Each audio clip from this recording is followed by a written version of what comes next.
This talk is really geared toward children who are approximately under 7. However, all the strategies that we use for children that are younger are the same ones that we end up using for older children and adolescents and even adults. So if you have, a 9 or 10-year-old, that's completely okay. These strategies will work, but you're going to have to change kind of the language that you use to make them geared a little more toward whatever developmental level your child is at. So for example, you're not going to use terms such as your bossy butterflies are bothering you to a 14-year-old boy. So just beware of that and kind of take everything we say with kind of a developmental thought in mind. Okay, so before we get into some specific strategies, it's important to mention that everyone worries, everyone experiences anxiety, and everybody is afraid of something. Now, common fears in young children typically include things like monsters under the bed, being scared of the dark, being scared of strangers, insects, bugs, those kind of things. And now these are going to differ a lot with age. However, anxiety can actually really protect us in a lot of dangerous situations. So for example, if a car is coming towards you, you're going to think, I'm in danger, you're going to feel fear and anxiety, and then you're going to have all these things happening in your body. So for example, you might feel your sweaty palms, your heart rate might be racing, and you might get a really big surge of energy, which is basically just adrenaline and some other chemicals. And all these things are preparing you to either get out of the situation or to stay there and fight whatever threats in front of you. So we call this the fight-flight response. And it happens when we're confronted with a perceived threat, not necessarily a real threat that other people would consider a threat, but something that we perceive as a threat. The flight-fight response is adaptive, and it's helpful in a lot of situations. That being said, it's helpful when there's actually a real threat. However, anxious children tend to become pumped up or anxious, more anxious than their peers, and they actually tend to become pumped up when there's no actual threat in front of them. So when is anxiety a problem? Anxiety is actually the most common psychological problem in children and adolescents, and it becomes a problem when it interferes with what you're able to do and or it causes you significant distress. About 1 in 10 children experience anxiety at a level that causes them significant impairment and causes them to have problems doing things. When anxious children think about how things are going to turn out, they do 2 things. Number 1, they overestimate the likelihood that an outcome will be negative, so they think things are going to be bad. And number 2, they overestimate the magnitude of the negative outcome. So they think things are going to be bad, and they think things are going to be really big bad. So common situations that lead to excessive worry, so this is worry when there's not actually a threat, are things like children being scared of sleeping in their own bed, children being scared of sleeping with the lights out, or going upstairs alone, starting school. These are all things that we as adults know pose no real threat. But to children who worry, these things can cause a really big perceived threat. Now it's really important before we go on to distinguish between what we call normal worry and children that are temperamentally anxious and children that are exhibiting clinical anxiety.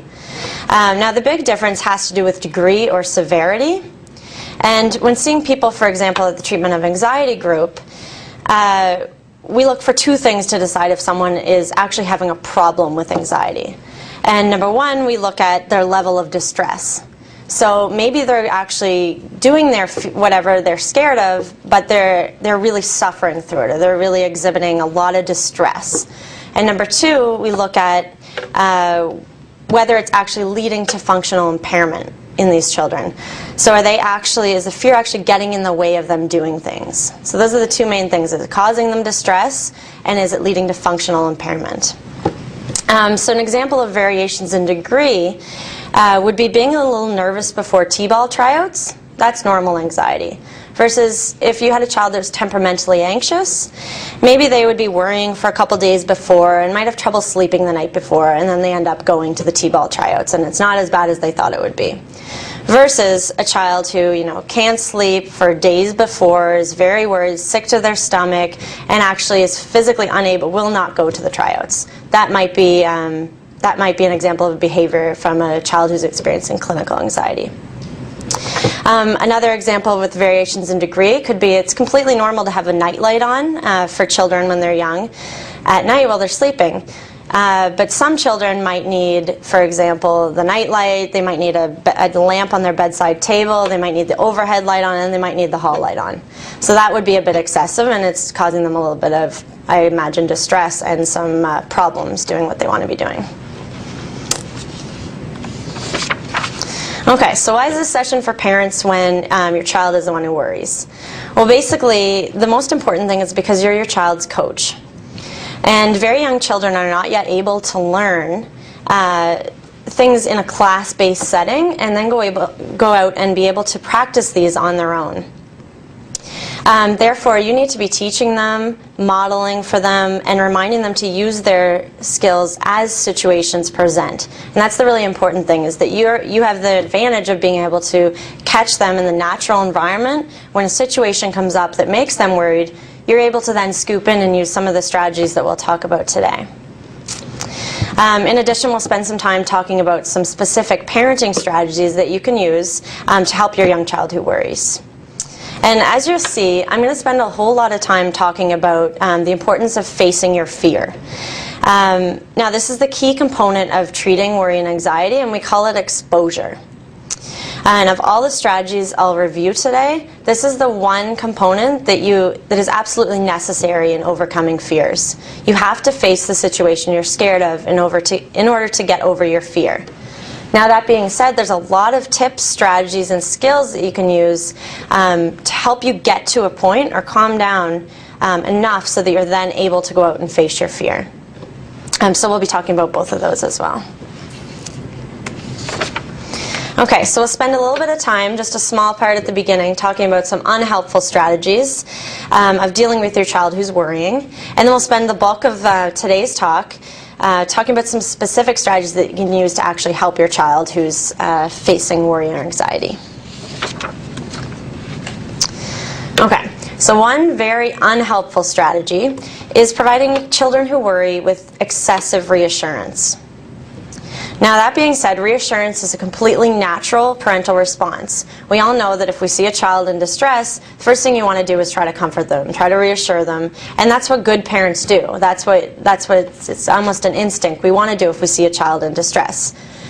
Now, excessive reassurance in children who worry is when it becomes a little bit of a problem, because this can lead to a lot of maladaptive beliefs. For example, so we sometimes talk about the long goodbye.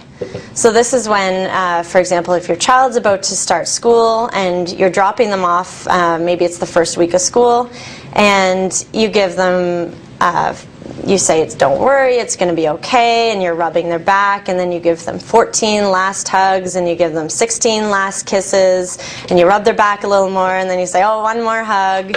And you're really giving them an amount of reassurance that's excessive for the situation.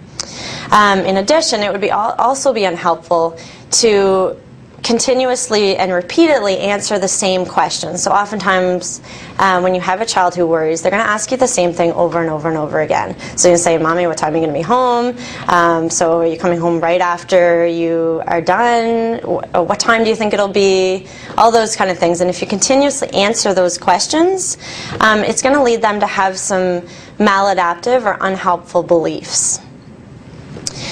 So these types of excessive reassurance are going to support thoughts such as the world is really dangerous. Or things like, I cannot handle it myself. And this is because otherwise, why would Mom and Dad be making such a big deal of this?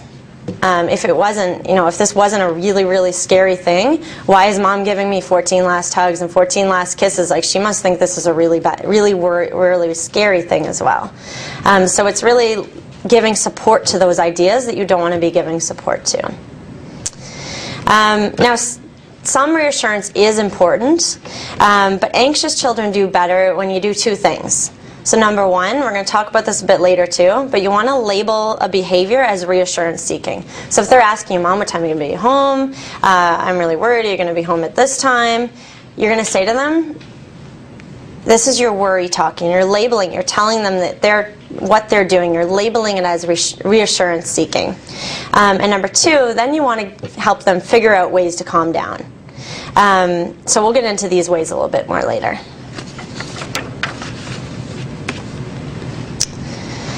Okay, so another really unhelpful thing we can do as parents is to give what we call accidental rewards. Now sometimes parents accidentally reward their child's worried thoughts and behaviors by paying a lot of attention to them. Or they allow them to receive some other benefit because they're exhibiting that anxious or worried behavior. So for example, if little Billy was crying and clinging to you in the living room because there's this huge thunder and lightning storm outside, you don't want to give that little Billy the accidental reward of your undivided and prolonged attention. Okay, because that's a reward. Your attention is one of actually the biggest rewards you can give a child. So you don't want to be rewarding that anxious behavior. Or, for example, if little Billy doesn't want to go to school because he's worried, you don't want to let him stay home and play video games. So in that case, it might be easier to say, okay, well, don't go because I don't want to put up with this big fight of making you go to school, or maybe it's a birthday party or something like that. But you got to think of the message that you're sending to the child.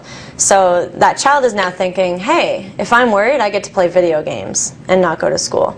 So you have to think about, always kind of be on the lookout for giving accidental rewards. So you really don't want them to learn that worrying pays off. So too much attention for worried behavior is also going to lead to an increase in worried behavior in the future. So anything that has a payoff, you're going to be more likely to do. So that's really why you want to try to avoid any kind of accidental rewards for anxious behavior. So you want to, again, empathize. You don't want to be completely isolating your child if they're in distress. You want to empathize with them, and you want to say, you know, I know you're really worried right now, and that's not fun to be worried. But you don't want to make too big of a fuss about it. So you don't want to then keep going on and spending all this time giving your child a reward for exhibiting that anxious or worried behavior. So sometimes parents also do things to encourage avoidance behavior in their children. This is really unhelpful. You do not want to encourage any kind of avoidance, and often your child will want to avoid situations, activities, people, places, or things that really pose no real threat. And that's the kind of behavior you do not want to encourage. So for example, imagine a 6-year-old child who's crying and screaming or complaining of a stomach ache because they don't want to go to a birthday party. Sometimes the easiest thing to do is to let that child stay home. It's not fun to always nag your child to do things that they don't want to do, but letting them avoid any of those kind of activities, whether it be extracurricular activities or school functions, that may reduce their anxiety in the short term. So they find out, okay, you don't have to go to that birthday party. Right away, their anxiety is going to go down, but in the long term is what you need to be worried about. Because basically, when you're allowing them to avoid situations, it's impossible for your child to learn that the threat was not real. Because if they avoid it, they're not learning that. They're thinking, whew, good thing I didn't go to that birthday party because this bad thing would have happened. So in addition, staying home and avoiding their feared situation will only ensure that your child will remain afraid. So they're not going to get over their fears until they face with the feared situation.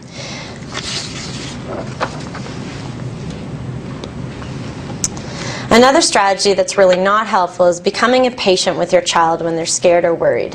And I know that's easier said than done. It can be really, really frustrating when a child is refusing to do things that you see all the other kids doing. And parenting is hard work in itself, let alone parenting a worried or anxious child. That's much, much more difficult. However, getting frustrated or angry, number one, doesn't make the worry go away. And number two, probably makes them even more worried about the situation. And more worried because now their parent is angry at them, and it's just doing nothing to get the worry away. So it's really, really, really important to try to avoid using phrases such as, you know, toughen up, you could do it if you tried harder, you're tougher than that, stop asking me that ridiculous question, I already answered it. Those kind of things are really doing nothing to help the anxiety. So now that I've said all the things not to do, we're going to move on to some specific strategies that will help you manage the worry in your young children. So one really helpful strategy is to label and externalize your child's worry. So anxiety and worry are really abstract constructs. So they describe what we call an internal affective state, which is, it's internal, so it's inside of you, affective because it's feelings, and it's a state. And all these things make absolutely no sense to a young child. They understand things that are concrete, things that are tangible, that you can hold, you can see, you can hear. They don't understand what a feeling is. So what you need to do is you need to label these things because your child needs to be able to identify what is an anxious behavior, what is an anxious feeling, and what is an anxious bodily sensation. So we all know when we're anxious and we, for example, feel butterflies in our stomach, we know what that is. To a young child, that can be really scary. They might not link that to the fact that they're worried about something. They might just not know what's going on in their stomach. So you really want to make sure you label it for them.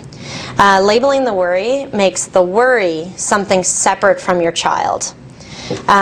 And then once it's separate from your child, you can then start working to get them to manage that thing that's separate from them. So it's not something that's wrong with them. You're really you're labeling it as the worry, and you're externalizing it. You're making it something outside of them. So things like, your belly is really sore today, Johnny. That's because you're really worried about starting school. So that's a really important connection that you have to make for them because they might not make it themselves. So now they're worried about going to school, and they're worried because they don't know what's going on in their stomach. So now there's two things that they're worried about. So making that link between them is really helpful. Also things like your hands are very shaky. That's because you're really scared of that dog in front of you. Or you have butterflies in your tummy. That's because you're feeling really scared right now. Now there's a number of ways to label the anxiety. So feel free to be completely creative. We've heard parents do a lot of different things. One thing that's really helpful that I've seen parents do is to name their worry. So saying things like, that's your scaredy bear talking. Scaredy bear is one that seems to work with a lot of people. And, or that's the fear bully. So you're making it again, you're saying that is the fear bully, and you're making it something outside of them. Okay, the fear bully's bullying you, or saying that's your worry dragon. Okay, now worry dragon is a really cute example, and it was the concept of it came from Garland and Clark, who are two clinicians out at BC Children's, and it's a cute example. And basically, what you do is you have your child draw a worry dragon. So they actually draw their dragon, and they can have fun with that. You can get glitter from the craft store, all that kind of stuff. Get them to draw their worry dragon, and make it a kind of a storytelling time, and talk about it in terms of, you know, when you're really scared, your worry dragon's going to get really big. Now, when you're not very scared and you do a lot of things to help you not be scared, your worry dragon's going to get smaller. So the concept is the size changes depending on how big their worry is. And the really good thing about this example is that once you're teaching them skills to manage their anxiety, you can then talk about taming their worry dragon. So you're using these, let's use our skills to tame the worry dragon, and you want to make that worry dragon tame and shrink in size to a smaller worry. So all these things to help children become engaged in wanting to fight their fears are really helpful and creative, and they work well with kids because they get them interested and engaged in the process. It's also helpful to make their physical symptoms a bit more concrete. So you can tell them things like, imagine that there's bossy butterflies in your stomach. So you know that feeling you're getting when you're nervous? It's because there's all these bossy butterflies in your stomach. And they're really bossy because you can feel them. They're hitting the walls of your stomach, and they're all in there, and they're being really, really bossy to you. And once you talk about that and they kind of make that connection, the bossy butterflies, you can then get them to imagine the butterflies flying away. So really get them to imagine that thing that's outside of them, or it's not part of them, then being able to, that they can get rid of that. They can get rid of those bossy butterflies. Another example that's kind of similar is to imagine that they actually have a knot in their stomach. And make it concrete, so show them what a knot looks like and have them, they could draw it or they could pretend that the knot's in their stomach. And then imagine untying the knot. So get them to do it with their shoelace, untie it, and then imagine doing it in your stomach. And even those just few kind of imaginal examples can help your child understand the concept of anxiety and worry a little bit better. Okay, so another really helpful tool that is used in most treatments or treatments for anxiety or for trying to get rid of worry is what we call detective thinking. Now, as I talked about before, you're going to want to change the language depending on the age of your child. So if it's a really young child, we do call it detective thinking. When you get into older children or adolescents, we usually call it realistic thinking. So you're just kind of changing it to fit their developmental level. And basically what it is, it's examining and challenging your worried thinking. Now, like I said before, people that worry or children that worry do two things. They overestimate the likelihood that the outcome will be negative, and they overestimate how negative that outcome will be. So they think things are going to be bad, and they think things are going to be big bad. So if mom is late, for example, they automatically think she's definitely been in a really big car accident. So it's bad, it's definite, and it's really bad.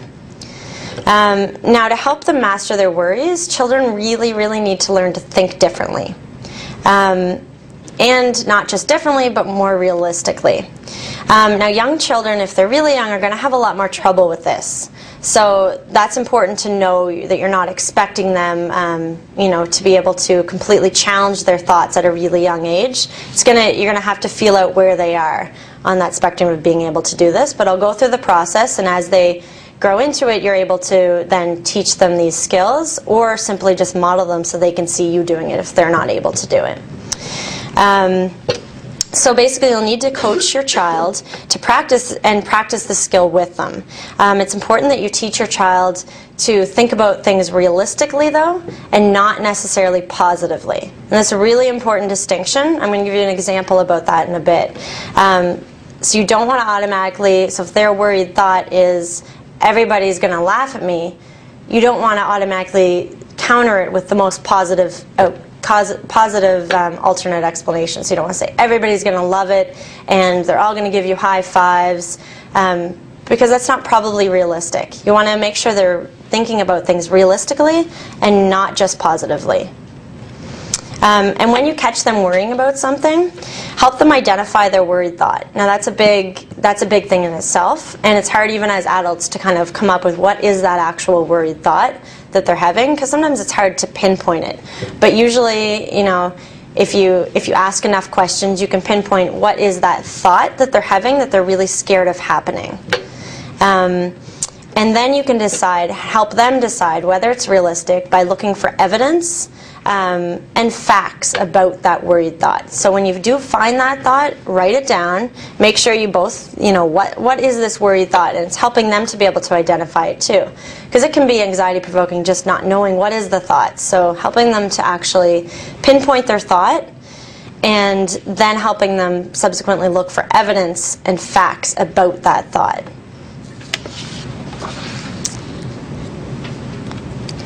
So, on that same idea, I'm going to give you an example about it. So if your child has the thought, everyone is going to laugh at me when I do show and tell at school. Okay, so that's their, once you've talked to them a bunch, you realize that's their thought, is that everybody is going to laugh at me. You want to then ask them a variety of questions so that they can examine how true is that worried thought. So you write down the thought, they know what it is, you know what it is, and then you're going to ask them a series of questions. Now, not all these questions will work for every scenario, so you got to kind of pick them based on what the worried thought is. But if we think of the worried thought, everyone is going to laugh at me when I do show and tell. You can ask things like, how likely is it that my worry will happen? Is everybody in the class going to laugh at you? Really? What about the teacher? You know, what about your best friend? So you're finding holes in their worried thought. You know, what happened last time I was in this situation? Maybe they've done a presentation before of some kind, or maybe it's just they've seen their friends do it before. They've seen anybody do it before. What happened? You know, maybe, and you know, sometimes you'll get bad luck, and they'll say, oh, well, this guy went and everybody laughed. That's bad luck. But what you want to do is you want to then think, you want to still be asking these questions, and you want to find out how bad was it really? What's the worst thing that could happen? And then once you get that worst thing, a lot of times it's something that isn't as bad as they actually think it's going to be. So say like the very worst thing, everybody laughed and even the teacher laughed. Okay, very unlikely, and make sure that they recognize it's very unlikely. It's the worst case. Then you'd be asking things like, how long is it going to last? Last time someone laughed at someone, are they still laughing about it now? So things like that to really make them think critically about their worried thoughts.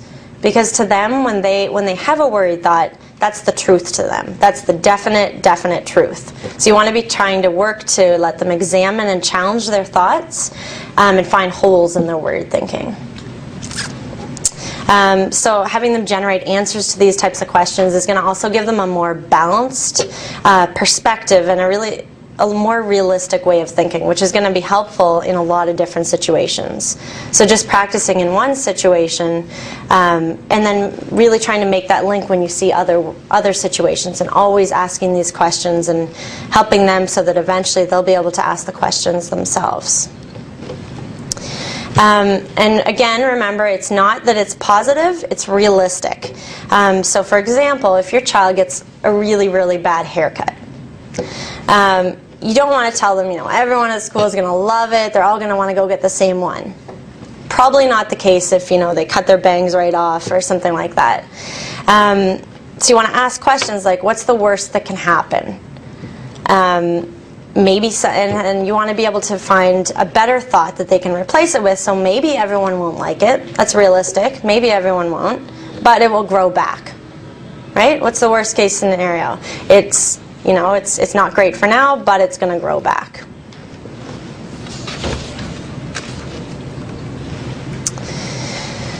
So this one's very easy but helpful technique, is to encourage your child to use self-calm statements. Now this is a really good slide to follow up the last one, because often if you have a really young child, they're not going to be able to do the realistic thinking on their own. So that's when your modeling is going to come into play, is a very big component. But also you're going to want to try to get them to do what we call simple self-calm statements. So these are simple self-statements that your child is going to say over and over again that's going to make them feel more calm. So these would be things such as, it's okay, I can do this. It's okay, I can do this. It's okay, I can do this. They're repeating these simple statements when they're in a worried situation, and those are then helping to reduce their anxiety and helping them eventually to be able to face their fear. Also things like, I'm so brave, I can do this, I'm so brave, I'm so brave. Just repeating these simple statements can really help a young child, especially one that's not able to, you know, they don't have a formal operations in their mind that they're able to do things like the detective thinking or the realistic thinking.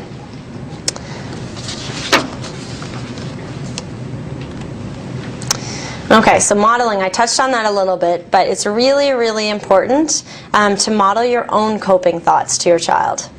Because face it, children do exactly as we do. They want to copy you. They do what you do.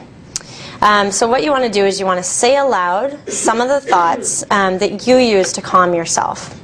So for example, if you're in the car and you're on your way to swimming lessons with your child and you're running late, and you might say something to them like, you know, I'm really worried, we're late, and then you want to, right away, maybe you're saying it on purpose because you want to make this a teaching experience. So Mommy's a bit worried, we're going to be late for swimming lessons. And then you want to jump in and you want to model your own coping thoughts.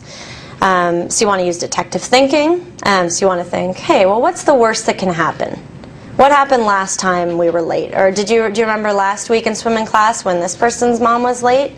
What's the worst that can happen? So you're modeling your own use of the detective thinking, or you can use self-calm statements, even if it might seem silly for yourself to say, you know, I'm brave, it's okay, over and over again. It's helping your child, and then they'll in turn use those same strategies to get over their own fears.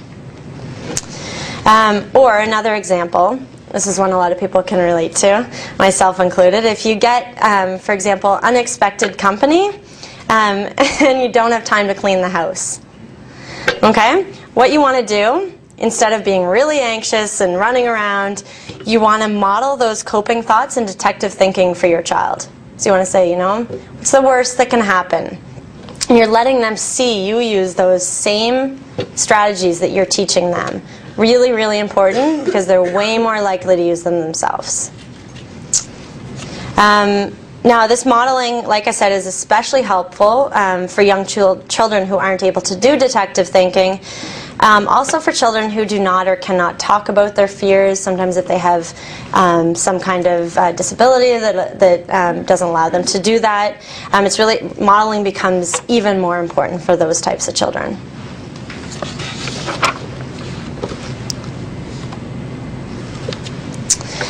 So another very helpful strategy is to reward your child's brave behavior.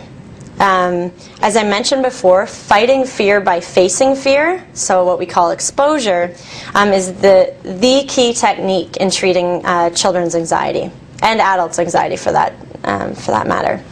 So your child needs to face the fear by doing the thing that they're afraid of. However, as we know, most children do not voluntarily go out and say, today I'm going to do the thing that I'm scared of the most. In fact, they're going to fight very, very hard not to do the thing that they're scared of. So as the parent of an anxious child, one of your biggest challenges is to increase your child's motivation to face their fears. And when we think of children, we think of increasing motivation, we think of rewards. Because that's what works with children. So you really want to work hard and catch your child doing anything that's brave. So if you catch them doing anything bigger than what they normally do, you want to get right in there and reward that behavior. So this might be a verbal reward. It might just be, you know, rubbing their back, giving them a smile. It might be saying, you know, I'm so proud of you for climbing the stairs a little higher than you normally do. Anything like that where you're giving them a reward and you're noticing that they've done something that they wouldn't normally do.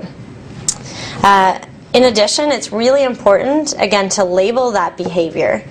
So when you notice them doing anything, for example, if they're sleeping without a light on that they normally have on, maybe they normally have 3 lights on and tonight they have 2 on. And you know they've got kind of this fear of the dark. You really want to label their brave behavior, and you want to say, hey Sally, like, you know what you're doing right now? You're fighting your fear by facing your fear. And you're giving them that acknowledgement that, first of all, they're doing the behavior that they're scared of, and you're connecting it and saying you're fighting your fear just by doing that. You're letting them have that sense of control or mastery over their fears.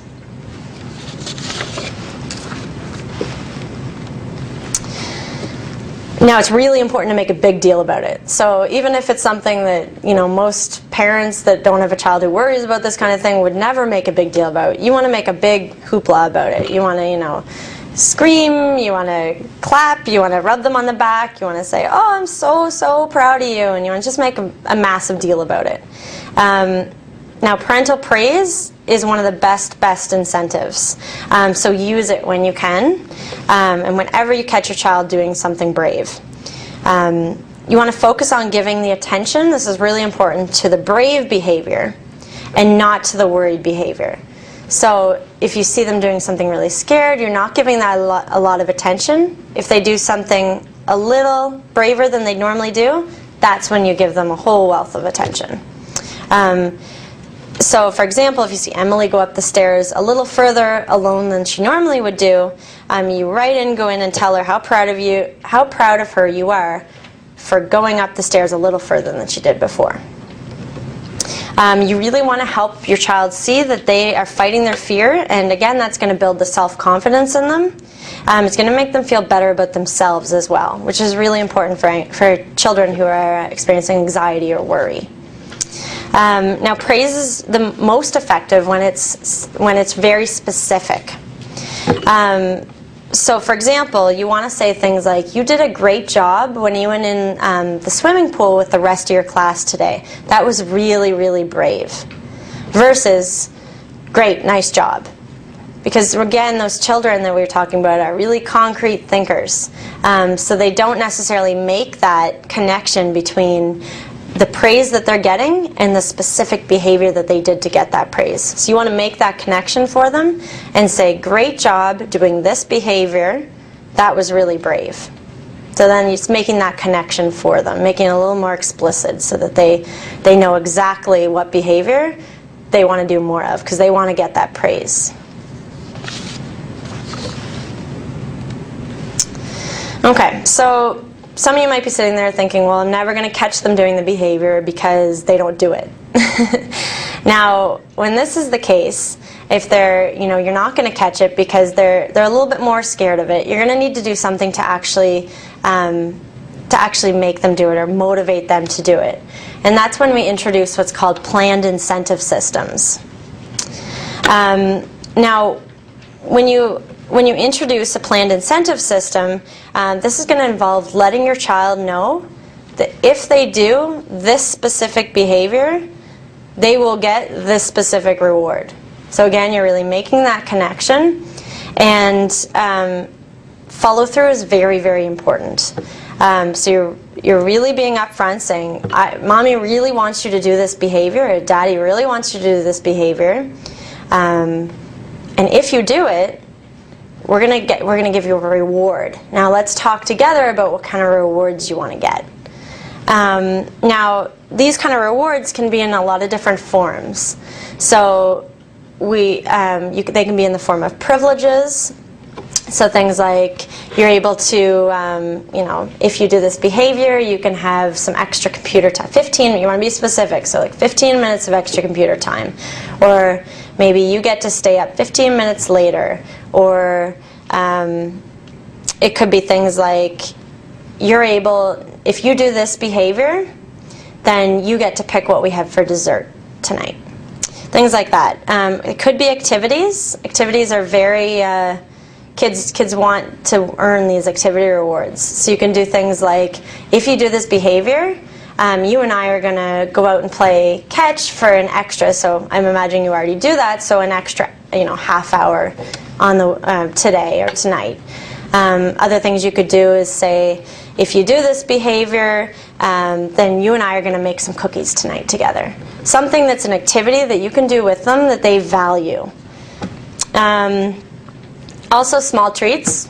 You all know they probably work pretty well. So it doesn't have to be expensive. It shouldn't be expensive, actually. Things like dollar store grab bags work really well. A whole bunch of, you can get 3 or 4 random things from the dollar store and put it in a grab bag. It's an excellent reward for kids.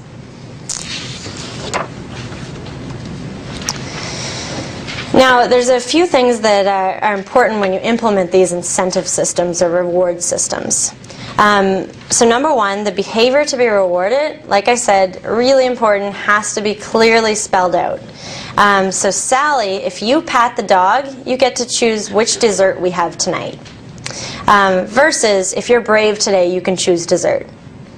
Because if you just say, if you're brave today, your idea of what is brave, I can tell you, will be very different from their idea of what is brave. And then there'll be fights about, do you get the reward, do I not get the reward? And to avoid all that, be very, very specific. If you do A, you get B. Now, another really important thing is your child has to value the reward. So you really have to take the time to pick something that you know they're going to want. Because who's going to do something that they are scared of or doesn't want to do for something they don't want? Nobody. So you really have to sit down with them, make it fun, think like, let's think of some rewards, and you can put down a whole bunch of options. You can get them to generate some options of what would be a good reward, and then pick them out beforehand so that they know beforehand, I'm going to get this reward. And if they actually they're involved in the process, they're going to be more motivated to want to get that reward because they've helped you come up with this thing. They're already, into it. They're already bought into the whole idea of doing something for something else. Now, in addition, it's really important that the reward be given right away, or as soon as possible after they do whatever behavior they're scared of doing. Now, if the reward is something that you cannot give immediately, you want to make like a coupon. Something that they can have that promises them that reward. But it should be something tangible, something they can hold and they actually get. Really important for little kids because, again, they don't have that thinking of, delayed gratification. They can't, it doesn't motivate them to think, in the future I'll get this. They want it now. So you want to get them, at least, if you're not able to give the reward right away, you want to give them something. So, for example, you could give them a coupon, granting them permission to choose the next family movie. Okay? Helps even more if it's the movies tonight or sometime very soon, so that they value that reward more. So it's also important that you only focus on 1 or 2 behaviors at a time. You want to keep things straightforward for both you and for your child. So if you have too many behaviors that you want happening and too many rewards up for grabs, both of you are going to be confused. So you really want to concentrate, pinpoint it so that you're able to make a bigger deal about it. And also, if you have a lot of behaviors you're trying to reward, you're not going to be able to keep track. You're not going to be able to catch them doing that. If they proactively do that feared behavior, you might forget, oh yeah, we were working on that one. So really have it pinpointed to 1 or 2 behaviors that you're working on so that both you and your child are clear in terms of what behavior do I want to do and what's up for grabs. What am I going to get out of this if I do it? Now, rewards also need to be given consistently. So follow through is really, really crucial. If your child does not engage in the feared behavior, if they don't do what they're scared of, they don't get the reward. And that's hard because sometimes as parents we want to give in. We know that that they're just really worried, and it's not that they're being bad, they're worried, and so you want to give them that reward because you've made a big hoopla about it and you've shown them the reward and now you can't give it to them. But you can't give it to them because they need to have that motivation to do it, because otherwise you always have to think about the message that you're sending them. So the message that you're sending them in that case is, hey, if I don't do it, I get a reward, so I'm going to not do it more often. So you really have to think about that. Now, that being said, if your child tries to do the thing and they're not able to do it, but they actually do make an effort, could I have your attention, please? And it's a legitimate effort, temporary paging problems, then what you want to do is you want to give them a similar but smaller reward. So if the reward that was up for grabs was 15 minutes of extra computer time, what you want to do, if they tried but didn't succeed, is give them 5 minutes of extra computer time. So something that's similar, because you want to be the same type of reward, but smaller. Something so that they tried, that's a good thing, so they get something out of it, but they can still get way more if they do the behavior you want them to. Now also, rewards should be small and frequent. So I already talked a bit about small, but the more often the better. So instead of saying something like, Billy, if you sleep without the hall light on for a week, you're going to get this really big reward. It's not nearly as effective as saying, every night this week that you sleep without that light on, you're going to get this reward. So it's making it more frequent. And again, these children don't have that delayed gratification. They don't know, it's not going to motivate them something that's coming in a week. They want it now, so the more often the better. Okay, so sometimes your child's fear will be so strong that they will not face their fear for any amount of reward. So this is like such a big fear that no reward is going to make them do it. So in this case, what you need to do is break it down into smaller steps. And we call this gradual exposure, or you might have heard it before as called making a step ladder. But you're basically, all it is breaking it down and then using the same kind of procedures we talked about before. So if your child has a number of fears, so they say they're scared of spiders, snakes, and swimming. First of all, you have to choose which fear you're going to work on. So what you want to do is you want to pick a fear that's medium hard for them.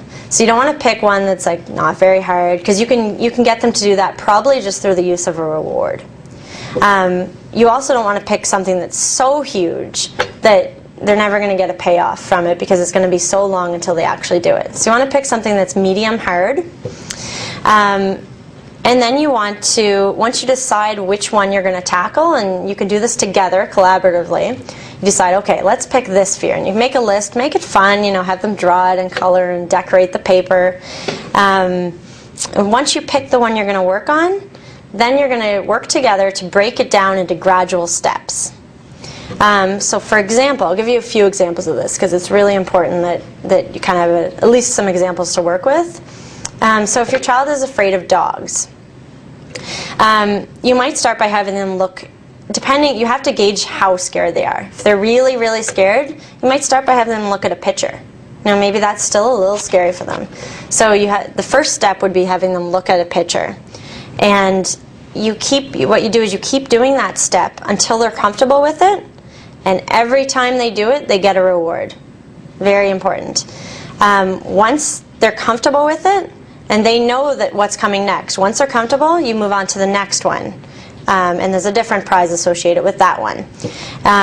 So the next step might be something like you go to a pet store and you look at a puppy through a glass window.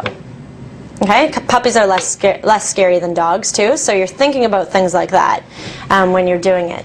Maybe the next step, once they're comfortable with that, would be going somewhere and staying about 5 meters away from a dog that you know won't rush up and jump on them, because that would completely ruin the gradual part of this. So you want to think carefully before you make your steps. So something like having them 5 meters from a dog, and then once they're comfortable, 2 meters from a dog, and then eventually you're going to get them petting that dog. So it's really breaking it into gradual steps, being consistent about your rewards. Every time they do it, they get a reward. And making sure the steps are the right distance apart. So you really have to gauge how scared they are at each step. So sometimes if you run into problems, like they won't do the next step, maybe it's because that step was too big. You need to break it down a little more. Okay? Another example would be if your child has separation fears. So maybe, you want to have a babysitter so bad so you can have a night out, and your child is petrified of you leaving and will not stay with a babysitter. You can use gradual exposure for this. So what you'd want to do is have a babysitter come over to your house, and you have the babysitter inside with your child. Well, maybe you'd start with you on the porch. Okay, and you just stay on that porch for however long it takes, and you're going to repeat it until your child is comfortable with that babysitter, with you on the porch. And you only want to vary one thing at a time. And right now you're varying distance. So the next step would be perhaps you're going to go out and you're going to stand at the end of the driveway for a while, or do some yard work while your child's inside with a babysitter. Again, you're repeating this step until they're comfortable, and you're giving a reward every time. Next step might be, mom's going to walk to the end of the block and back. Okay, and again, you repeat it until they're comfortable. Next step might be mom walks to the store.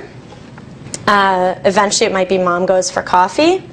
Then it's mom goes to a movie.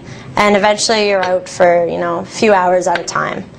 So you really want to be gradually doing it, gauging how they are at each step. Because these things are, you might make up a whole step ladder at the beginning and be all impressed and happy with it, but it's probably going to change. They get revised a lot because you'll come into problems, things will come up, the step will be too big, things like that. Another example would be fears of the dark. So say your child right now sleeps with 4 lights on in their bedroom. Will not sleep without these 4 lights on. What you want to do is you want to gradually take one of those lights away. So they're going to sleep with 3 of 4 lights, and they're going to do it until they're comfortable, each time getting a reward. Once they're comfortable, you move to 2 lights on. Once they're comfortable, 1 light on.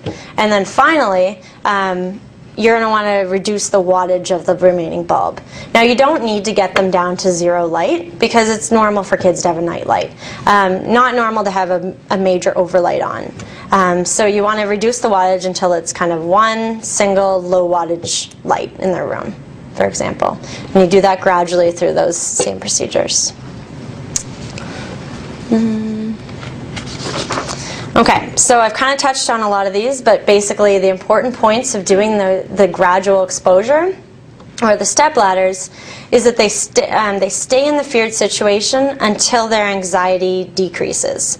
This is really important. So if we take the dog example, so you take your child and their exposure for that day is to go and look at a puppy through a glass barrier in a pet store. Now it's not okay that they take a look and they run away. Okay, that doesn't count.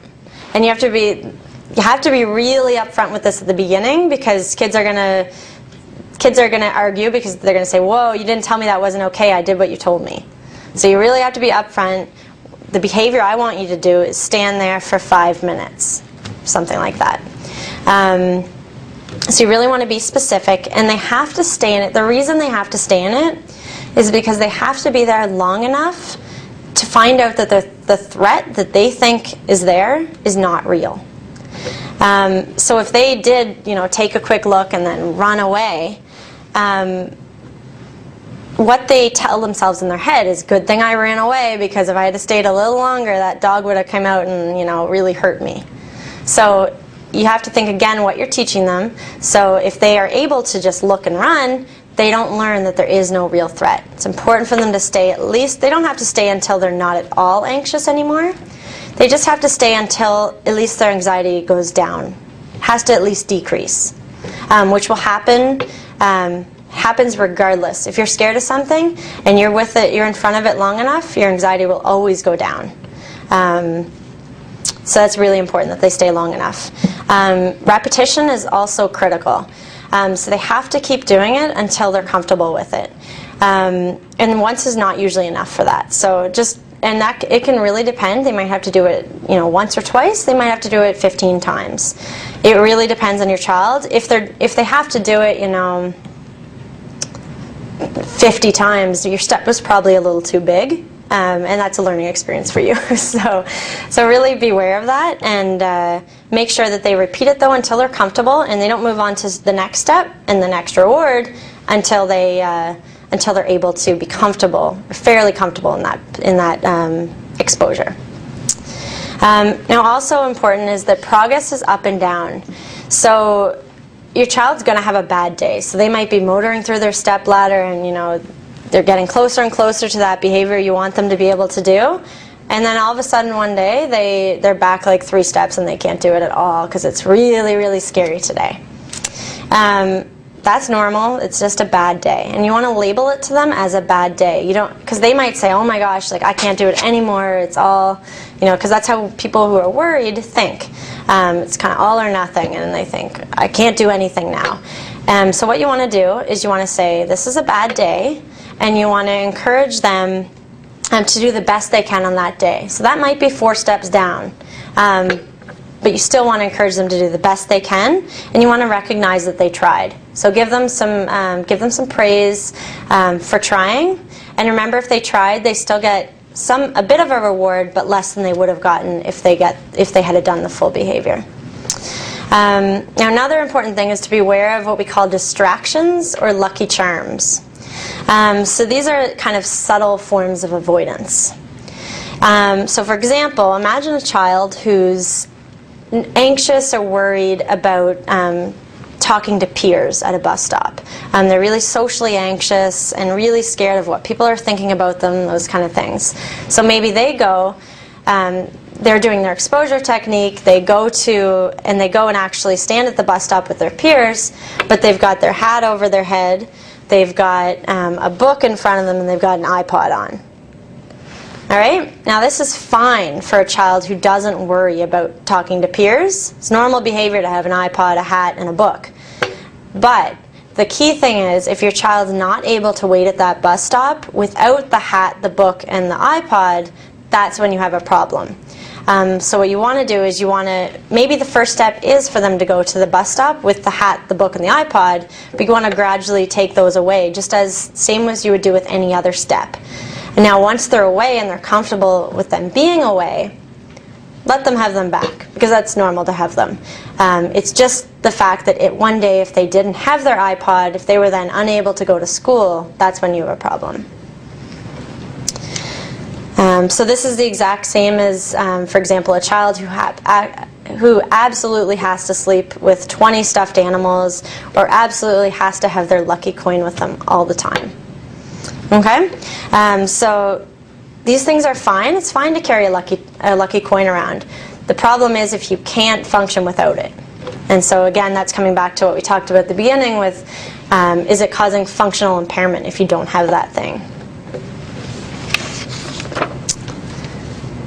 Okay.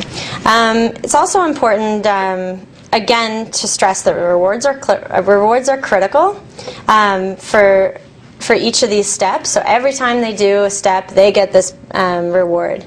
Also, the rewards have to be consistent. We talked about that. So there's no saying, oh, well, I don't have that reward today, but next time you'll get it, because they're not learning the right thing there. You want to reward that brave behavior. And again, remember that smaller rewards are given for unsuccessful attempts. Now, another really helpful strategy to reduce your child's worrying is to model brave and non-anxious behavior. So we all learn by watching what other people do. So you want to also just really be mindful that you're practicing what you're preaching.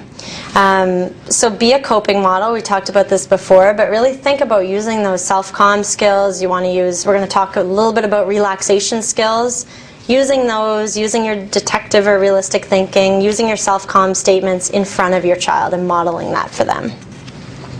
And make sure you're not modeling avoidance. It's very important.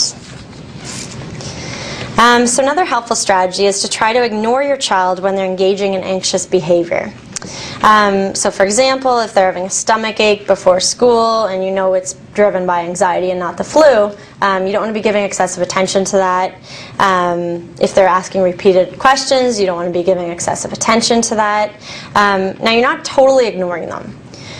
You want to label the behavior. So you're showing anxious behavior right now. You're not going to say that to them. You're going to say that's your worry dragon, or that's your fear bully. And then you're going to briefly coach them to use their self-calm skills. So things like detective thinking, their self-calm statements, relaxation, we're going to talk about. So you're labeling it, you're briefly coaching them to use those skills, and then you're taking away your attention. So it's not completely ignoring them from the get-go. You label it, you coach them to use their skills, and then you remove your attention. Now, it is important to make a distinction between bad behavior that's driven just because it's bad behavior and bad behavior that's because of anxiety. So a temper tantrum that's caused by anxiety. And you're going to have to ask your child a lot of questions, kind of look for clues to find out what's driving that bad behavior.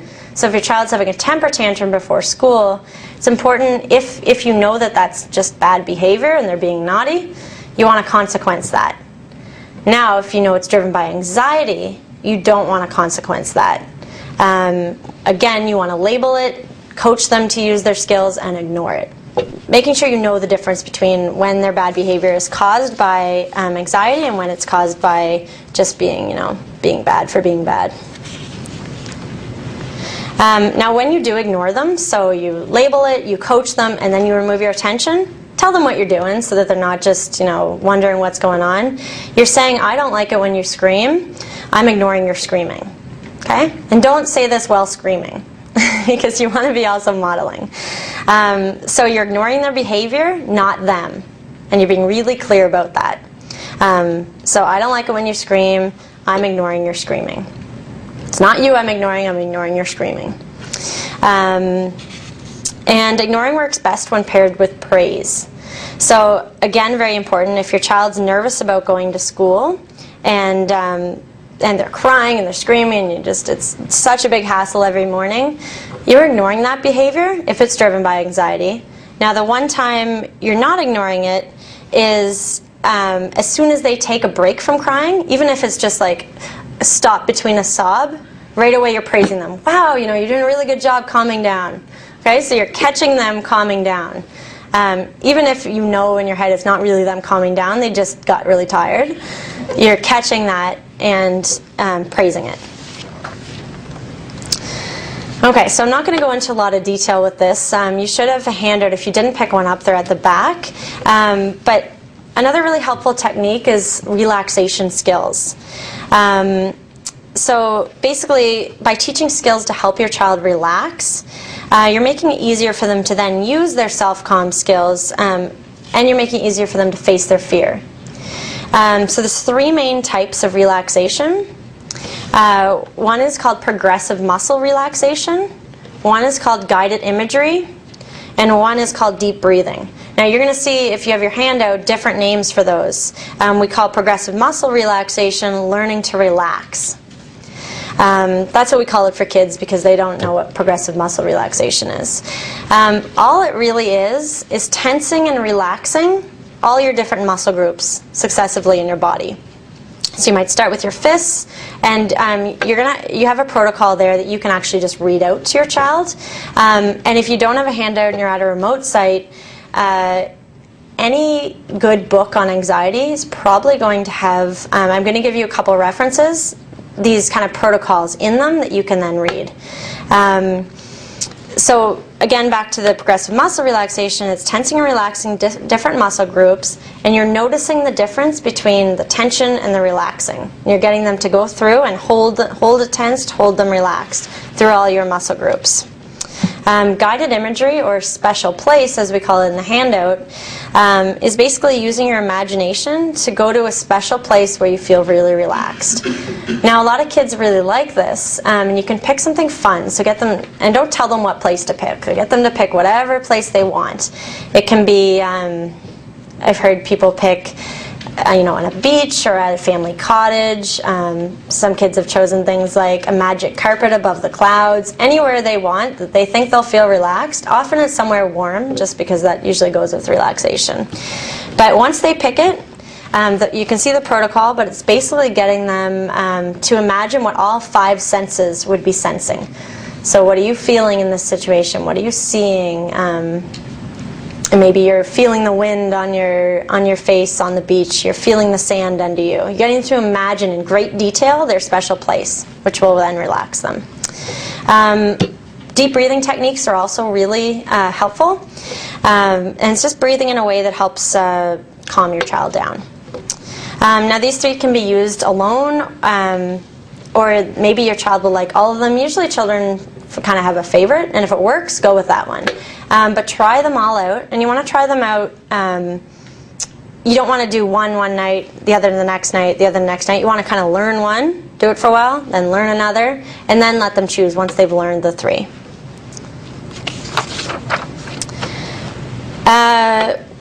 With relaxation, there's a few important things. So practice is really, really crucial.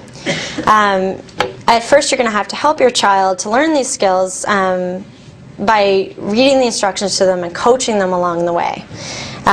So really try to build it into their routine. If they have a certain bedtime routine that they follow, which is really helpful in itself, you can build that relaxation practice right into it. Now the important thing is that they don't fall asleep while practicing it. It's fine if they fall asleep, but if they fall asleep, you got to then make another time where they practice it, because you can't learn something when you're asleep. So make sure they have a practice time, and if that's at bed, they can't fall asleep, and if it's not at bed, you have another practice time. You want to make sure the environment's relaxing, so they're not like sitting on a really hard chair upright. They're relaxed, maybe the lights are dimmed, maybe there's music in the background, just whatever you can to make it relaxing. You don't want to have distractions, turn the cell phones off. It only takes, you know, I'm going to talk about that, but you want to keep it short and simple, so you can turn your cell phone off if it's 5 minutes. Just try your best to keep it with no distractions. They shouldn't take very long, max 10 minutes, but you can read through the protocols and kind of just do it until the protocol is done, but they're pretty short, which is good because kids have really short attention spans.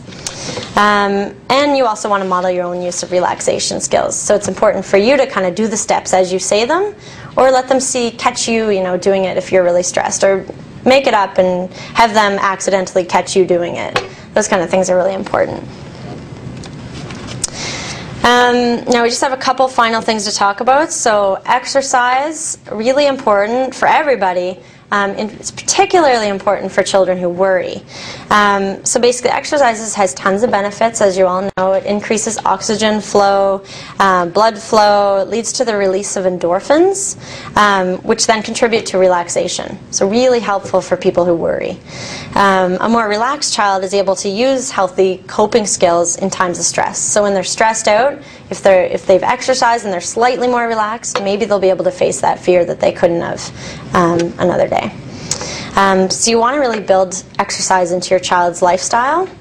So encourage outside activities, things like tag, things like playing ball, biking, all those kind of things. And you want to try to have them involved in at least one regular sport.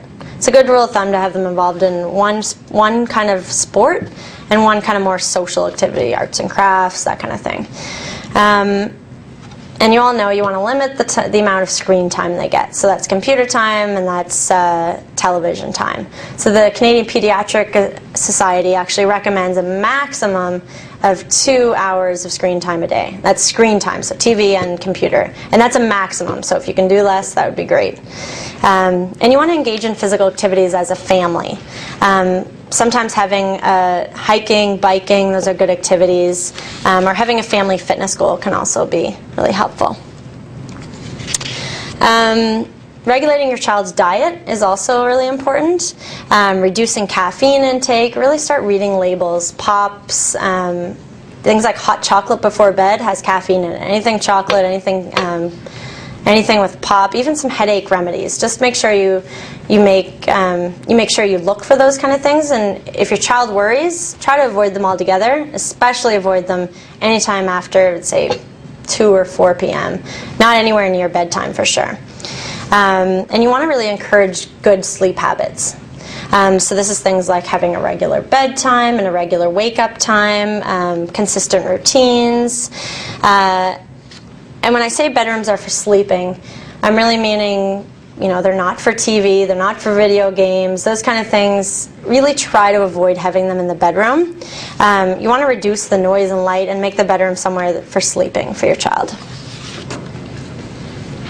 Okay, so over the past hour, I've briefly reviewed a number of strategies that you can use to reduce your child's worrying. The take-home message of today's talk is that children need to face their fears in order to get over their fears. Very, very important.